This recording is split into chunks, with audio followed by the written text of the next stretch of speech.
بسم اللہ الرحمن الرحیم۔ السلام علیکم ورحمۃ اللہ وبرکاتہ۔ ہارون رشید عرض کر رہا ہوں۔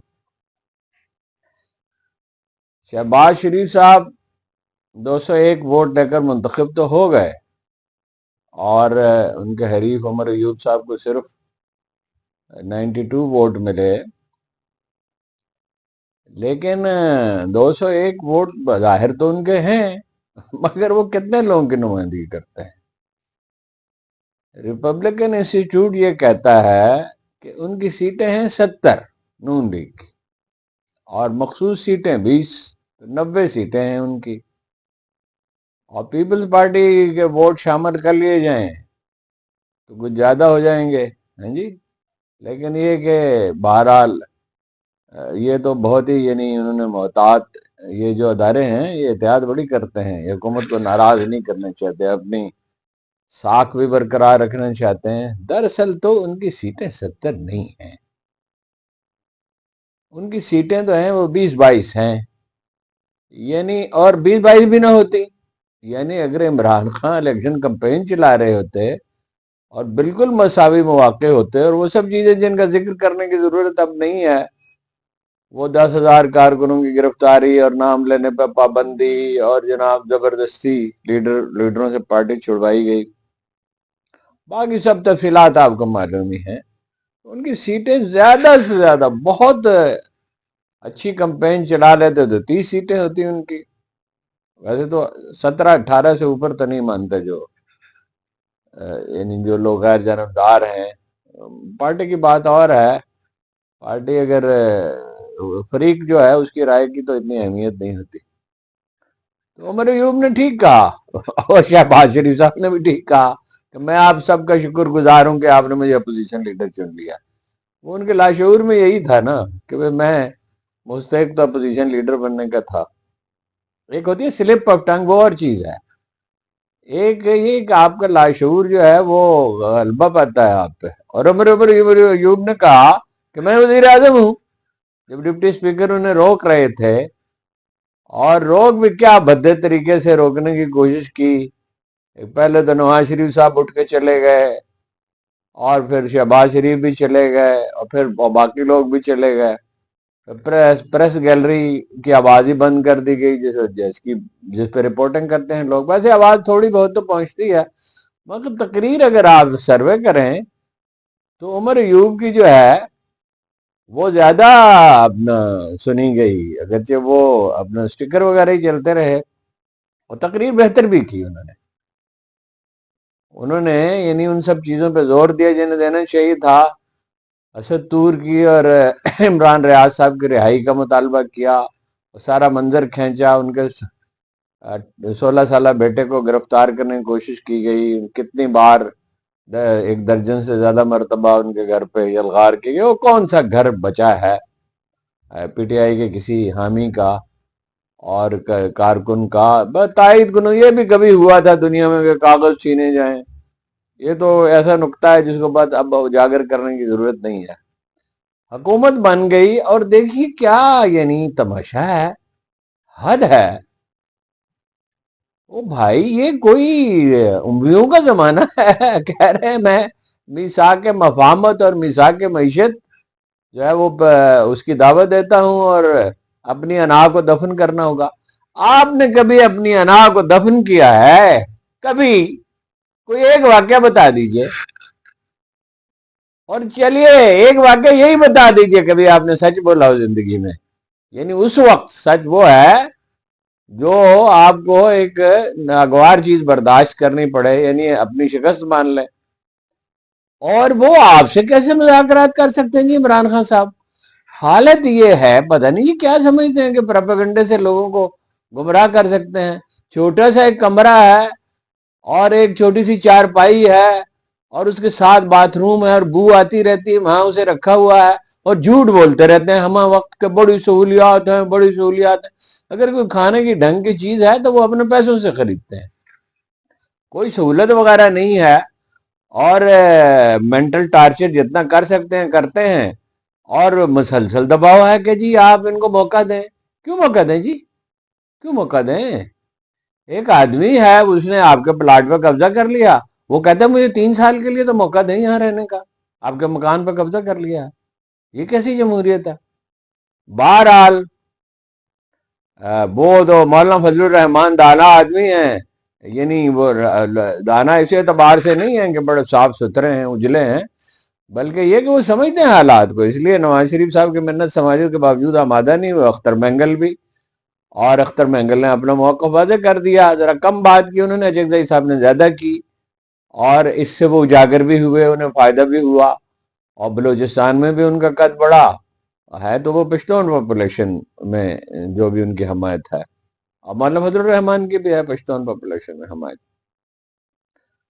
اور اختر مینگل صاحب کی ظاہر ہے بلوچوں میں تقسیم ویسے زیادہ ہے، پشتونوں میں بھی ہے تقسیم، ہر کہیں ہوتی ہے، تو ایم کیو ایم تاریخ ساز غلطی کر بیٹھی، اپنی تدفین کا ہی بندوبست کر لیا، وہ ووٹ ان کے زیادہ ہیں، چوتھے پانچویں نمبر پہ آپ آ رہے ہیں، 16 سیٹیں لے کے بیٹھ گئے، تو کیا ہوا پھر؟ کیا عزت افزائی ہوئی جی؟ اور یہ کوئی اس سے کوئی خوشی نہیں ہوتی، یعنی جن لوگوں کو خوشی ہوتی ہے تو انہیں غور کرنا چاہیے، یہ کوئی اچھی بات نہیں ہے کہ جوتے اور پالش اور برش لہرائے گئے اور بھیگی بندی بنے ہوئے اگر بیٹھے تھے نواز شریف صاحب، شہباز شریف صاحب، تو کیا ہی اچھا ہوتا کہ الیکشن پراپر ہوتے، اپوزیشن لیڈر کے طور پہ وہ بیٹھتے، آگے جیت جاتے تو اپنا آبرو مندانہ طریقے سے بیٹھتے۔ عمران خان تو بڑا خوش وقت آدمی ہے، جب یعنی جیل چلا گیا تو جان بچ گئی، ورنہ جیسا عمر ایوب صاحب نے کہا کہ 3 شوٹر تھے، قتل کرنے کی کوشش تو کی گئی، ارشد شریف کو تو قتل کر ہی دیا نا، اور اس پہ اظہار مسرت بھی کیا تھا کسی نے، اب یاد ہے۔ اور یہ جو میں نے آپ سے کہا تھا کہ انتقام کا ایک نیا سلسلہ شروع ہوگا، تو وہ شروع ہو چکا۔ اب وہ جو کارکن نام کیا ہے ان کا؟ احمد شاہ نام ہے جی، احمد شاہ نام ہے، وہ احمد شاہ نہیں ہے، نام کیا ہے ان کا؟ کارکن جو ہے کل جی پی او سے پکڑ لیا، وہی ضلع شاہ والا مسئلہ ہے جی، احمد شاہی نام ہے۔ وہ جب گرفتار کیا گیا تو وہ تصویر اس کی موجود ہے، صحت مند آدمی تھا، جنرل ہاسپٹل کے آئی سی یو وارڈ میں سے لے جایا گیا، اور ابھی تھوڑی دیر پہلے کال دی تھی پی ٹی آئی نے کہ لوگ وہاں پہنچے، وہ اپنا یہ خبریں گرم ہیں کہ اللہ کرے کہ یہ غلطی ہو خبر، کہ وہ ذل شاہ کی طرح اللہ کو پیارا ہو گیا، اللہ نہ کرے کہ ایسا ہوا ہو، کسی باپ کا فرزند ہے، کسی ماں کا جگر گوشہ ہے، اور کوئی بہنوں کا بھائی، اس کی بہنیں ہوں گی، ماں ہوگی، عزیز رشتہ دار ہوں گے، دوست ہوں گے، لیکن انسان کی جان قرآن مجید کہتا ہے کہ جس نے ایک آدمی کو مار ڈالا اس نے ساری بنی انسانیت کو مار ڈالا، اور جس نے ایک انسان کی جان بچا لی اس نے تمام بنی نوع انسان کو گویا بچا لیا ہے۔ تو انسانی زندگی ایسی کہ قیمتی ہے۔ ٹھیک ہے، دنیا میں تیمور بھی پیدا ہوئے، چنگیز خان بھی، ہلاکو بھی، اور خود ہماری تاریخ میں حجاج بن یوسف جیسا سفاک انسان پیدا ہوا، پاگل ہو کے مرا۔ کبھی قدرت بہت مہلت دے دیتی ہے، امویوں کو 90 سال کی مہلت ملی، پھر عباسی آئے، ویسے تو عباسی بھی کیا تھے، جن کا حق تھا تو انہیں تو نہیں دیا گیا اقتدار، مسلم عوام کی تو نہیں سنی گئی، اور جہاں سنی جاتی ہے جیسے ملائیشیا میں ہے یا ترکی میں ہے تو اس کے مثبت نتائج برآمد ہوتے ہیں، حالانکہ یہ اس درجے کے لوگ تو نہیں ہیں، وہ تو جو عہد اول کے مسلمان تھے تو وہ تو کیا لوگ تھے، کیا اجلے لوگ تھے، 1000 برس تک کسی دنیا میں کوئی ان سے غلبہ نہیں پا سکا۔ 1000 برس کا، یہ 400 سال پہلے کا قصہ ہے کہ یہاں اپنا اکبر تھا، اور ایران میں اسماعیل صفوی تھا، اور ترکی میں سلیمان دی میگنیفیشنٹ تھا، سلیمان ذی شان جسے کہتے ہیں، کتنے یورپی ممالک اس نے فتح کر لیا تھا کہ اس کے سامنے ٹھہر نہیں سکتا تھا۔ تو کیا حاصل ہوا جی؟ اور جو پہلے 2-3 دن کی چیف منسٹر پنجاب کی کارکردگی ہے، میں اس کی تفصیل میں ابھی نہیں جاتا، ابھی چیزیں سامنے آئیں گی، مگر یہ ہے کہ بہرحال باخبر لوگ یہی کہہ رہے ہیں کہ افسر پریشان ہیں۔ افسر تو 73 سے ویسے پریشان ہی چلے آتے ہیں بیچارے، بھٹو نے جو تحفظ ہمیشہ سے چلا آتا تھا وہ ختم کر دیا، ان کی ملازمت تو جیسے اب فوج میں ملازمت یوں ہی تو نہیں ختم کی جا سکتی. مجھے ایک دفعہ ایک کور کمانڈر نے کہا کہ میں ایک کیپٹن کا تبادلہ تک نہیں کر سکتا، مجھے اس کے لیے اپنا کیس ڈیولپ کرنا پڑے گا اور مرکز کو بتانا پڑے گا، اس کی اجازت لینی، ڈانٹ ڈپٹ کر سکتے ہیں بس. ٹھیک ہے. تو عمر ایوب صاحب نے بہرحال نقشہ کھینچ دیا اور ڈپٹی اسپیکر صاحب کو دب جانا پڑا. اب یہ محاذ ایک نہیں ہے، اب محاذ بہت ہیں. بلوچستان کا محاذ ہے، کے پی کا محاذ ہے. جہاں کہہ دیا علی امین گنڈا پور نے کہ کیبنٹ وہ بنائے گا، کیبنٹ کون بنا سکتا ہے؟ کیبنٹ اپنا عمران خان بنائیں گے. اور جس کا نام لینے پہ پابندی تھی لگائی گئی، اسی کا نام گونج رہا ہے. 1964 تھا یا 1963 تھا، وہ ایک چھوٹے سے لاہور کے حال میں یوم حمید نظامی منایا جا رہا. تو مولانا عبدالستار خان نیازی مرحوم، اللہ ان کے درجات بلند کرے، انہوں نے کہا وہ کیسی ان کی بھاری گرجدار آواز تھی اور کیسا شخصیت تھی. انہوں نے کہا ایوب خان انسانوں کے نطق بند نہ کرو ورنہ خدا تمہارا نطق بند کر دے گا. ان کی زبان بند نہ کرو ورنہ تمہاری زبان بند کر دے گا. تو ایک حکومت جس کے پاس مینڈیٹ ہی نہیں ہے، میثاق جمہوریت کیا اور میثاق معیشت کیا اور کیا اپنا، ہمیں معلوم ہے کہاں سے ان کو کہا، کس نے کہا ہے ان سے. یہ بات بہت سی چیزیں سوشل میڈیا پہ بھی بیان نہیں کی جا سکتی. ہمیں معلوم ہے کس نے وعدہ کیا 10-15 بلین ڈالر دلوا دیں گے، کچھ وقت گزر جائے گا. 10-15 بلین ڈالر تو ملک سے چلے جاتے ہیں ہر سال. قاعدہ تو یہ ہے کہ وہ اپنا وہ نہ جائیں ملک سے. سرمایہ کو تحفظ بھی حاصل ہو اور سرمایہ کرنے کے لیے ماحول بھی ہو، اور اس کے لیے امن چاہیے، سیاسی استحکام چاہیے، ایف بی آر کی تشکیلیں ہو چاہیے. آپ شاید بور ہوتے ہوں گے جو میں بار بار یہ بات کہتا ہوں، لیکن کچھ چیزیں ہیں انہیں دہرانا چاہیے. 4 گنا ٹیکس وصول کیا جا سکتا ہے، جیسے کل بھی کہا تھا اور میں ہمیشہ یہ بات کہتا رہوں گا. تو ارشد شریف پہ قتل کا بھی انہوں نے کہا کہ کون اس کا ذمہ دار تھا، عمر ایوب نے کہا. اور یہ بھی کہا کہ 3 شوٹر تھے، ایک نہیں تھا جس نے عمران خان پہ حملہ کیا تھا. تو کسی نے پوچھا ہی نہیں. اور 9 مئی کی اس کی تحقیقات کیوں نہیں کی جاتی؟ کس کو بچانا مقصود ہے؟ ارشد شریف کے قتل کی تحقیقات کیوں نہیں ہوتی؟ کس کو بچانا مقصود ہے؟ اور 9 مئی کی انہوں نے عدالتی تحقیقات کا بھی مطالبہ کیا. کیوں نہیں کراتا یہ عدالتی تحقیقات؟ اپنا ہمارے اعتزاز احسن تو کہتے ہیں کہ بھئی آئی جی اس کے ذمہ دار ہے، یعنی بے قاعدگی تو ہوئی، اس کی داد تو نہیں دی جا سکتی. لیکن کور کمانڈر ہاؤس لاہور تک پہنچ گئے. ادھر وہ ایم ایم عالم کا طیارہ جو تھا میاں والی میں، اس پہ حملہ ہوا، ایک ایس ایچ او تک سے بات پرس نہیں ہوئی. اس کا مطلب یہ ہے کہ یہ فیصلہ کر لیا گیا کہ اچھا ہے توڑ پھوڑ ہو تاکہ ان کے خلاف کارروائی کی جائے. اور لیکن اس سے کس کا بھلا ہوا؟ کیا اس سے ملک کا بھلا ہوا؟ ملک کا بھلا تو اس سے نہیں ہوا، کسی کا بھی بھلا نہیں ہوا. اور جن لوگوں کو اقتدار ملا بھلا ان کا بھی نہیں ہوا. آخرکار وہ خسارے میں رہیں گے.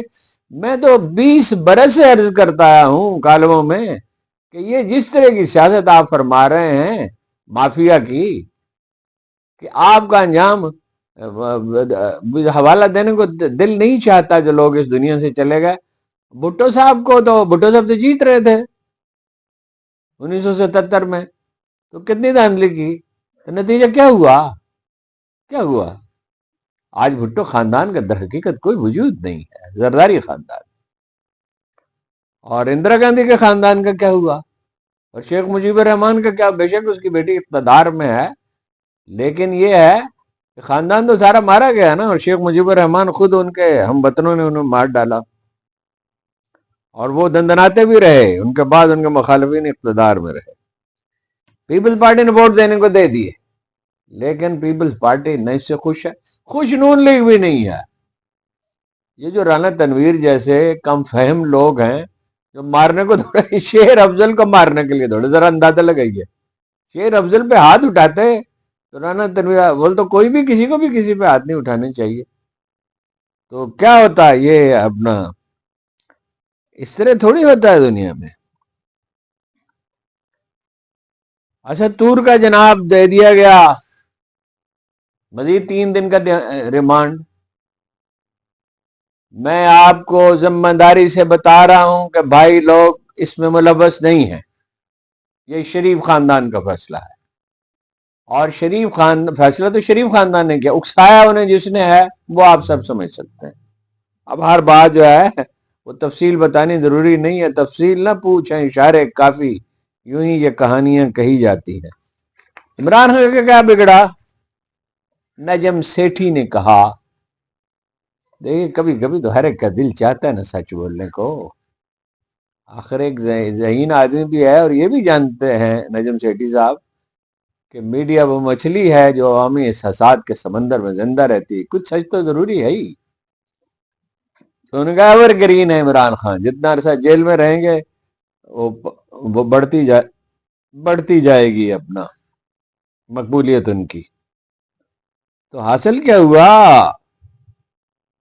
ایک غیر متعلق شعر آپ کو سناتا ہوں، برا منائیے گا، وہ میں رہ نہیں سکتا، وہ اس کا کوئی موضوع سے تعلق نہیں ہے، اور آپ سمجھ ہی جائیں گے موضوع سے تعلق نہیں ہے. مولانا حضرت معانی کا شعر ہے، رئیس المتغزلین، یہی نہیں کہا جاتا انہیں. کسی دن ان پہ بات کروں گا انشاءاللہ. کچھ بھی حاصل نہ ہوا زہد سے نخوت کے سوا، شغل بیکار ہیں سب تیری محبت کے سوا. موضوع سے تعلق نہیں ہے، لیکن اس میں ایک نکتہ تو ہے، پازیٹیو تھنکنگ سے زندگی سنورتی ہے. یہ جو دماغوں میں خنداز بھر جاتا ہے نا کہ ہم جتنا چاہے ظلم کر سکتے ہیں اور جو چاہیں کر سکتے ہیں، تو انجام میں چنگیز خان کی قبر کہاں ہے؟ چنگیز خان کی قبر ہی نہیں ہے. وہ جانتا تھا اس پہ تھوکا جائے گا. ایک ہمارے سینئر جرنلسٹ یہ کہتے ہیں، زیادہ کافی باخبر دوست، کہ محمد بن سلیمان نے، میں نے نام نہیں لیا ان کا، ایک عرب شہزادہ نے انکار کیا، محمد بن سلیمان ہے، انہوں نے بھی انکار کر دیا، یعنی لوگ کہہ رہے ہیں، بتایا جاتا ہے انہوں نے بھی انکار کر دیا. عمران خان ایسا آدمی نہیں ہے جس سے آپ دباؤ سے بات منوا سکیں. حفیظ اللہ خان صاحب سے ہم اتفاق تو نہیں کرتے، لیکن یہ تو وہ پہلے دن سے کہہ رہے تھے کہ آپ اسے ڈرا نہیں سکتے، اور ظاہر ہے وہ سب سے زیادہ انہیں جانتے ہیں، سب سے زیادہ وقت ان کے ساتھ گزرا ہے. بتاتے تو خیر ہم بھی رہے کہ، لیکن ان کی رائے ظاہر ہے زیادہ معتبر ہے. ڈرا نہیں سکتے. کوئی کتنی بار گزارش کی، کتنی بار یاد دلایا، وہ ہماری رائے تو نہیں ہے. کتنی بار عرض کیا کہ اس دنیا کو کوئی اس دنیا کا مالک ہے، اور جو نظام ہستی چلا رہا ہے یہ تو آئنسٹائن جیسا آدمی ہی کہہ سکتا تھا. معاف کیجئے گا، ویسے تو میں ان کو بہت قائل ہوں ان کی ذہانت کا، کہ جی I don't believe in a personal God, I believe in God but don't believe in a personal God. یا برٹرن رسل نے کہا کہ why should I read Quran, all gospel truth is alike. لیکن ہم تو جانتے ہیں سب کہ اس دنیا کو کوئی مالک ہے جو یہ بھی جانتا ہے کہ میرے دل میں کیا ہے، میری زبان پہ کیا ہے اور میرے دل میں کیا ہے، اور اس کی مرضی ہے. اور حالات کے تیور نہیں پڑھ سکتے جو لوگ، جو وقت کا فرمان نہیں پڑھ سکتے، وقت انہیں رونق کر گزر جاتا ہے. یہ کوئی امتیوں کا زمانہ ہے. وہ کہنے لگے عمران خان سے، اپنا ایک جنرل صاحب سے، چلیے نام نہیں میں لیتا، اچھا نہیں لگتا، جب افغانستان پہ امریکیوں نے حملہ کیا کہ دنیا میں تاتاریوں کے دور بھی آتے ہیں. میں نے کہا دنیا میں تاتاریوں کے دور آتے ہیں تو اس کے بعد رکن الدین بیبرس بھی آیا کرتے ہیں، آخر انہیں خاک و خون میں لوٹنا پڑتا ہے. صلیبی آتے ہیں تو نور الدین زنگی بھی آتا ہے، صلاح الدین بھی آتا ہے. کیا آپ لوگ یہ سمجھ رہے ہیں میں انشاءاللہ میں نے اس کو بندوبست کر لیا؟ اللہ کا لاکھ لاکھ شکر ہے، ایک دوست مل گئے جو ایکسپرٹ ہیں اس کے فلسطین کے، اس پہ میں الگ سے بات کیا کروں گا تفصیل کے ساتھ انشاءاللہ. کوشش کروں گا ہفتے میں 3-4 دفعہ تو ضرور کروں. تو کیا اسرائیل کامیاب ہو گیا؟ اسرائیل کو ایسی ناکامی کا سامنا کرنا پڑا ہے کہ اس کا نام و نشان انشاءاللہ مٹ جائے گا. جو اقبال نے کہا تھا اگر عثمانیوں پہ کوئی غم ٹوٹا تو کیا غم ہے کہ خون 100,000 انجم سے ہوتی ہے سحر پیدا. یہ دنیا بدلنے والی ہے، دنیا ہمیشہ بدلتی رہتی ہے. Only the change is permanent. Confucius سے لے کے اور سقراط سے لے کے آج تک ہر شخص نے بتایا ثبات ایک تغیر کو ہے زمانے میں. لیکن لوگوں کو وہ فطور پیدا ہو جاتا ہے نا، جب سمجھتے ہیں ہم جو چاہے کر سکتے ہیں، آپ کچھ بھی نہیں کر سکتے. آپ انڈیویجلس کو تکلیف پہنچا سکتے ہیں، کچھ لوگوں کو قتل کیا جا سکتا ہے، کچھ کو گرفتار کیا جا سکتا ہے، اور کچھ عرصے کے لیے آپ اقتدار میں رہ سکتے ہیں. اللہ کی مرضی ہے، آزمائش میں ڈالتا ہے انسانوں کو. تو قصہ تو آپ کا پاک ہے، خلق خدا تو نہیں مانتی، اور ہماری نہیں سنتے تو نجم سیٹھی صاحب کی سن لیجئے. وہ ایور گرین ہے، ایور گرین سے کوئی نہیں ہے. ایور گرین تو وہی ہے. وَيَبْقَى وَجْهُ رَبِّكَ ذُو الْجَلَالِ وَالْإِكْرَامِ كُلُّ مَنْ عَلَيْهَا فَانٍ، جو کچھ اس زمین پر ہے فنا ہونے والا ہے. وَيَبْقَى وَجْهُ رَبِّكَ ذُو الْجَلَالِ وَالْإِكْرَامِ، اور باقی رہے گا تیرے رب کا چہرہ، بے کراں عظمت اور بے پناہ بزرگی والا. آپ کا بہت بہت شکریہ.